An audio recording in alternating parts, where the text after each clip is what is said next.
The detective's words hit me like a sledgehammer to the chest. She's alive. 3 months. 3 months since my 7-year-old daughter Emma vanished from our backyard while I was inside making her favorite sandwich. 3 months of sleepless nights, search parties, and a marriage that crumbled under the weight of blame and desperation. My heart stopped beating for a moment. The house fell into a strange, heavy silence. Detective Morrison stood in my living room, his weathered face pale in the dim afternoon light filtering through the curtains I hadn't opened in weeks. Behind him, 2 other officers shifted uncomfortably, their eyes avoiding mine. "Where is she?" I whispered, my voice barely audible. But before he could answer, something impossible happened. Upstairs, a door creaked open by itself. The sound echoed through the empty house like a gunshot. We all froze. Footsteps echoed, slow, deliberate, coming closer to the top of the stairs. My breath caught in my throat. And then, my missing daughter laughed in the dark.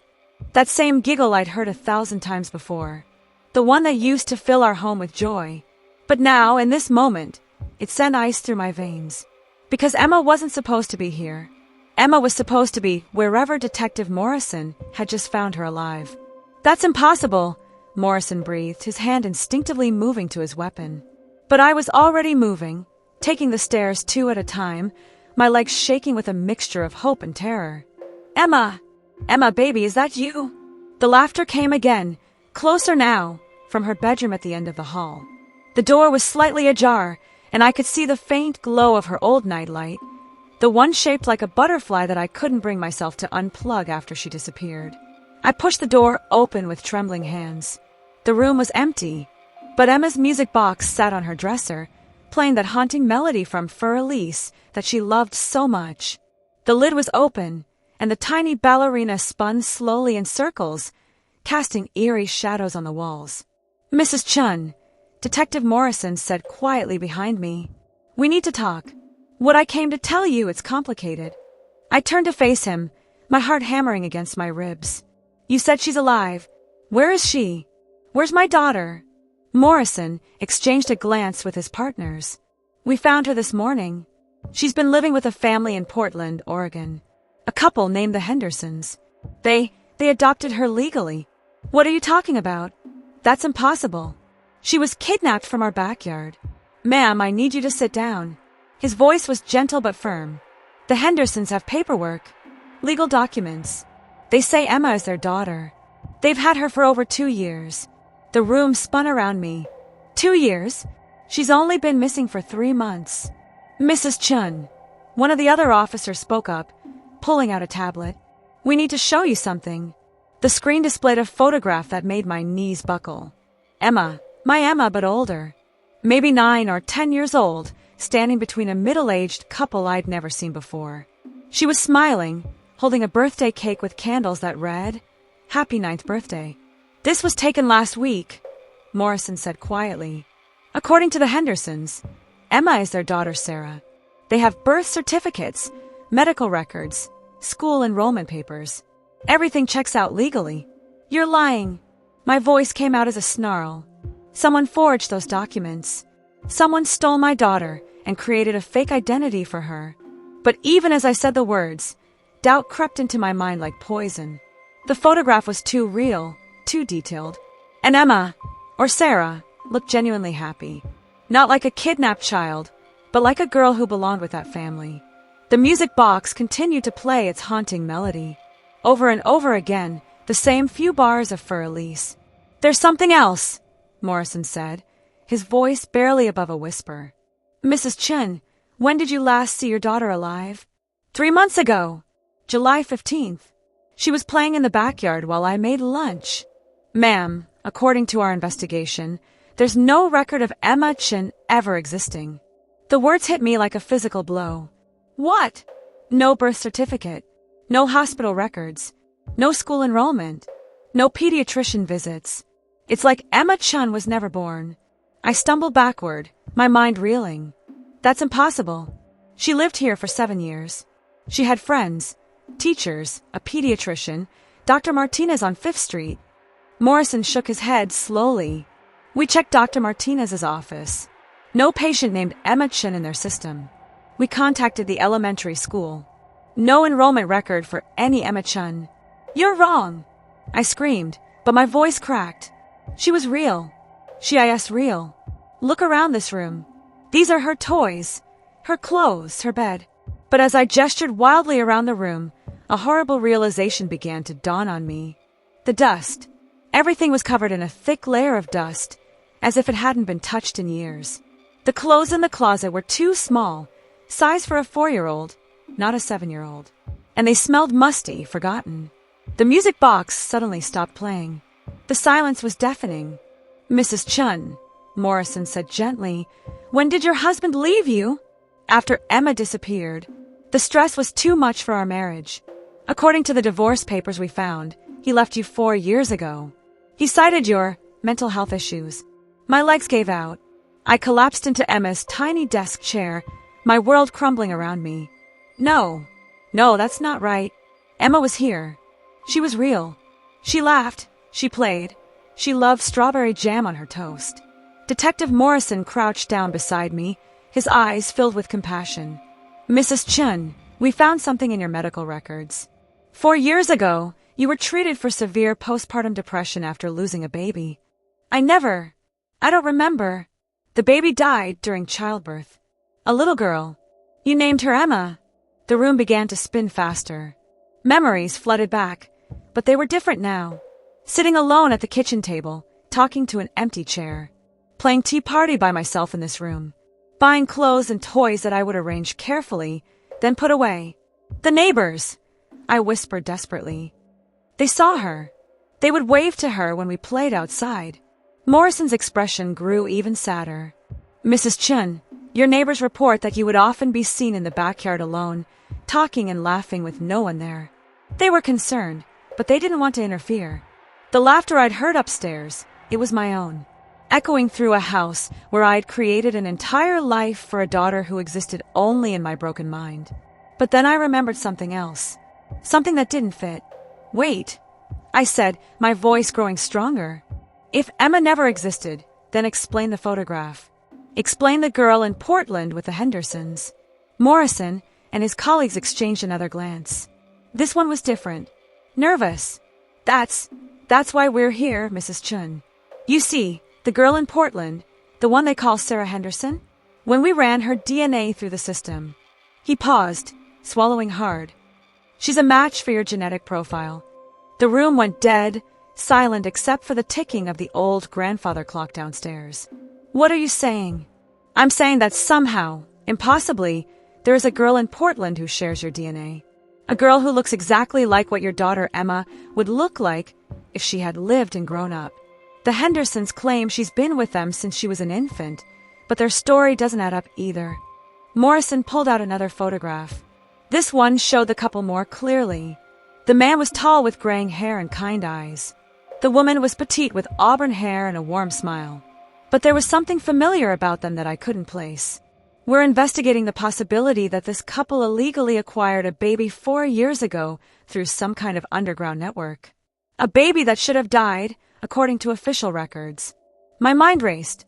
Are you telling me that my daughter, the daughter I thought I imagined, is real and was stolen from me before I could even hold her? We think it's possible that someone in the hospital where you gave birth falsified the death certificate.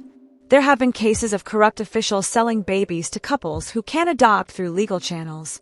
The music box suddenly started playing again all by itself. But this time, it wasn't for Elise. It was Happy Birthday. I stood up, my legs steadier now. The fog in my mind was beginning to clear, replaced by a burning rage. You're telling me that I've spent 4 years believing I was insane, that I created a fantasy daughter to cope with loss, when in reality someone stole my baby and convinced me she was dead?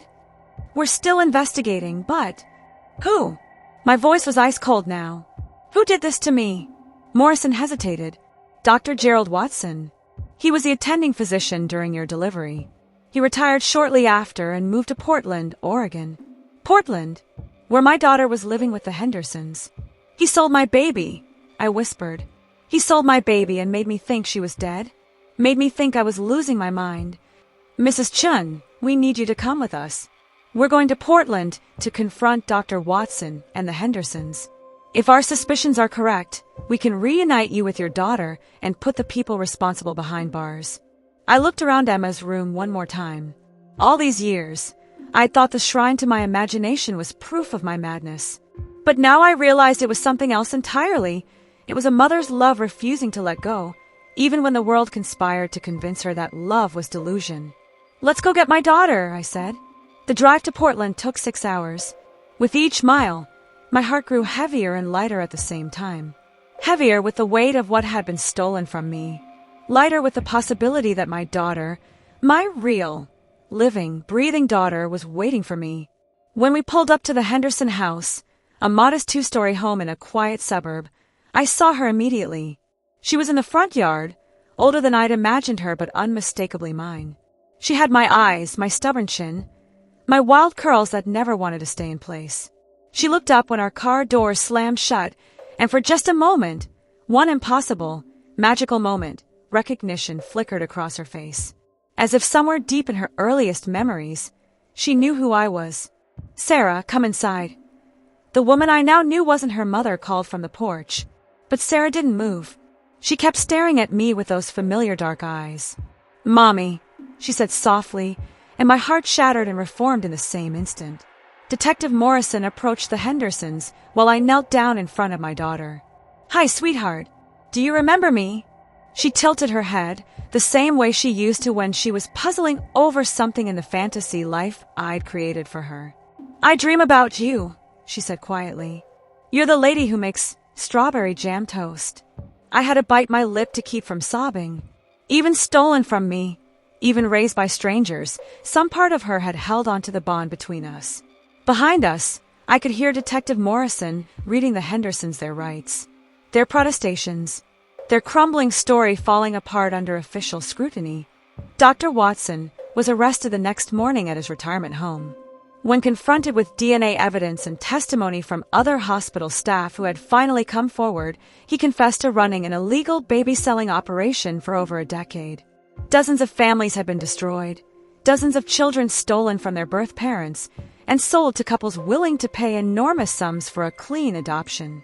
But Watson's confession revealed something even more sinister. He hadn't worked alone. There was a nurse, he told investigators during his interrogation. Rebecca Martinez. She was the one who identified which mothers were vulnerable.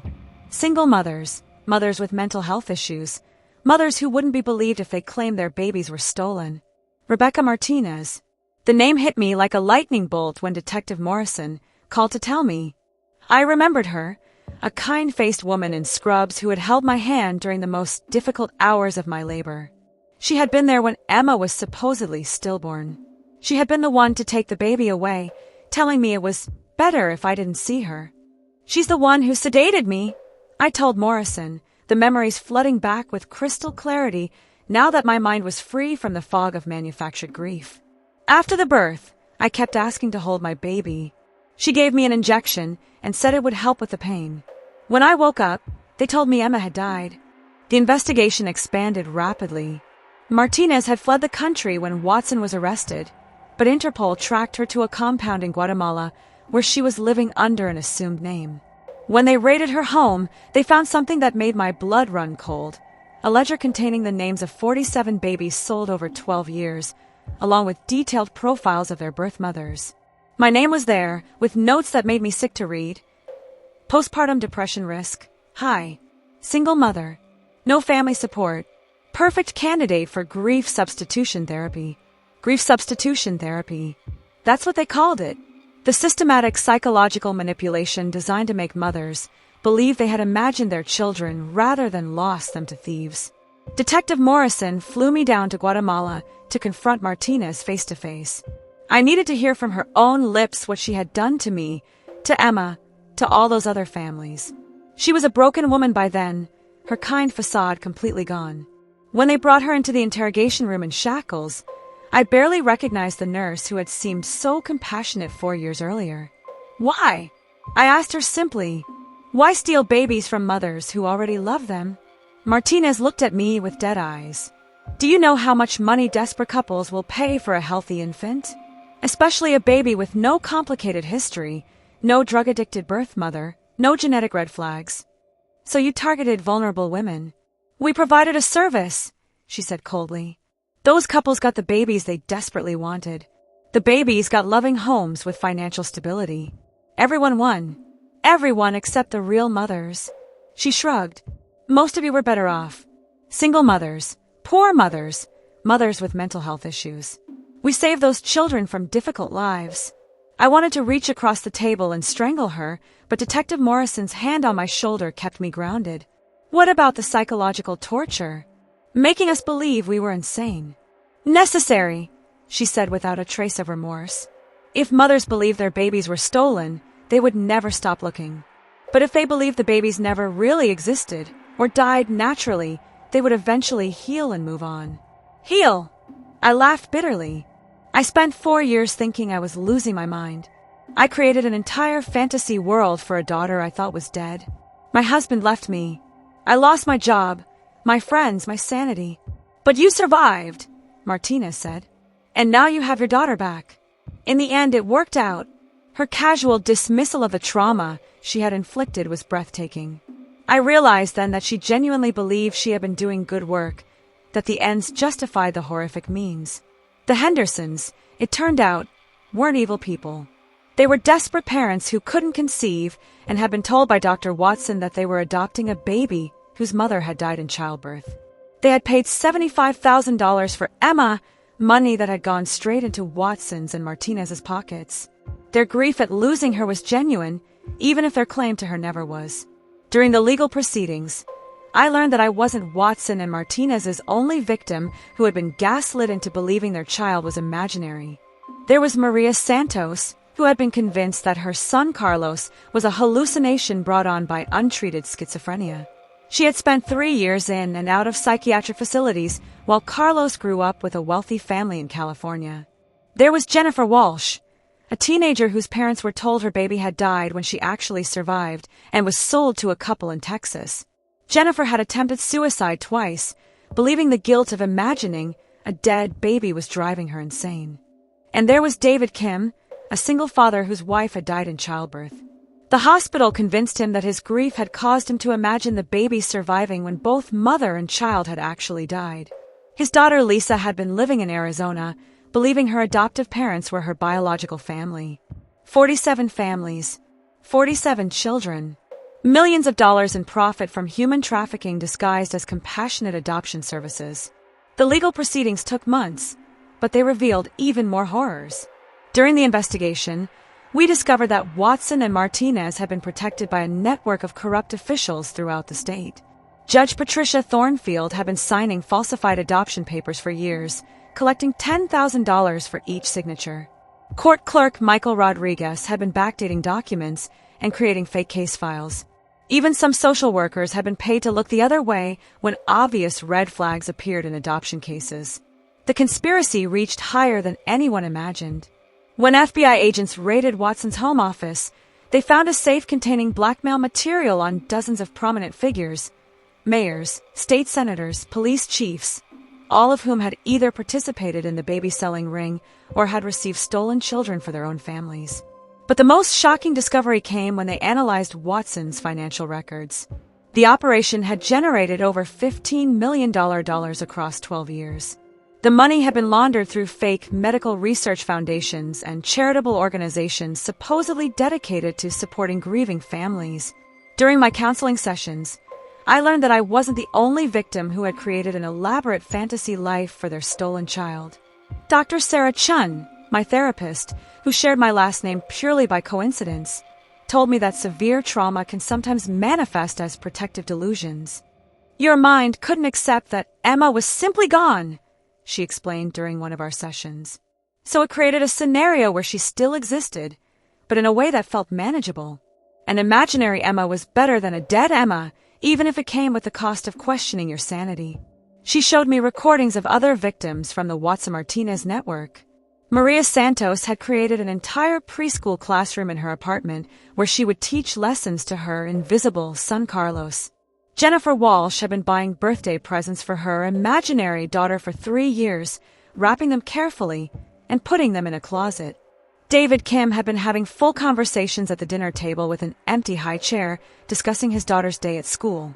The human mind will go to extraordinary lengths to protect itself from unbearable loss, Dr. Chin told me. What you experienced wasn't mental illness. It was a form of psychological survival. But survival came with a price. During those months of legal proceedings, I had to confront the damage that 4 years of manufactured madness had done to my life. My ex-husband, Mark, had tried to have me institutionalized twice during our marriage. My sister had stopped speaking to me after I sent birthday cards to my imaginary daughter. My mother had died, thinking her daughter had lost her mind. The worst part was learning that some people had suspected the truth, but hadn't spoken up.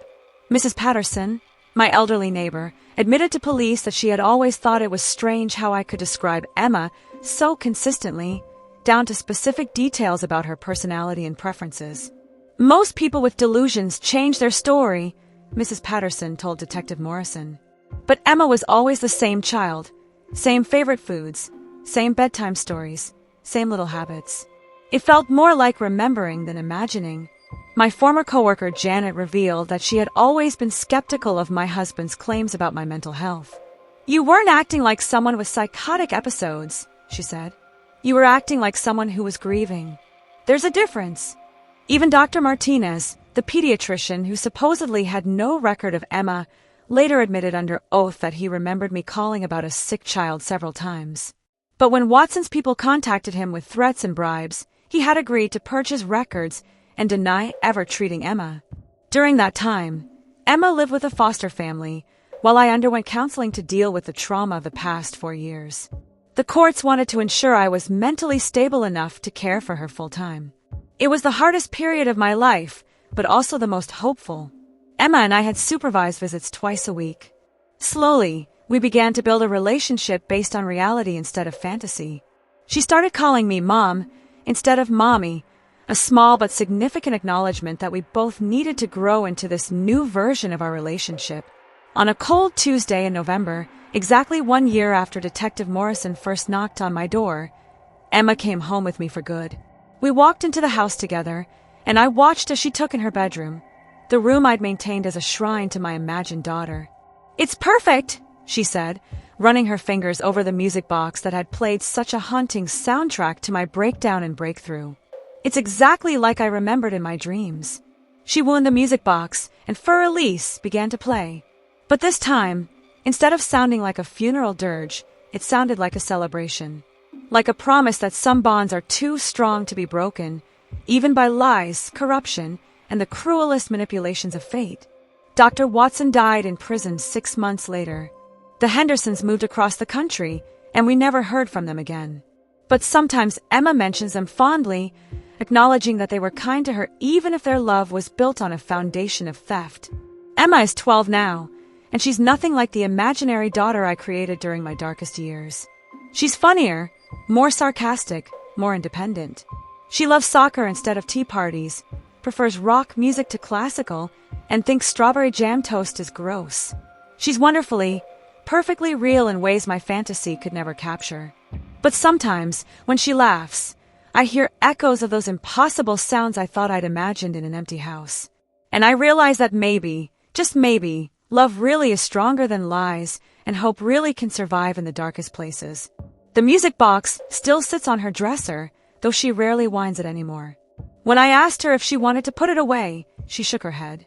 "It helped you find me," she said with the wisdom of a child who's lived through the impossible. "We should keep it." So we did. And sometimes, late at night when the house is quiet, I can swear I still hear it playing. But now it doesn't sound haunting at all. It sounds like coming home. If this story moved you, please hit that like button and subscribe for more true crime stories that will keep you up at night. Let me know in the comments. Have you ever experienced something that made you question your own reality? I read every single comment.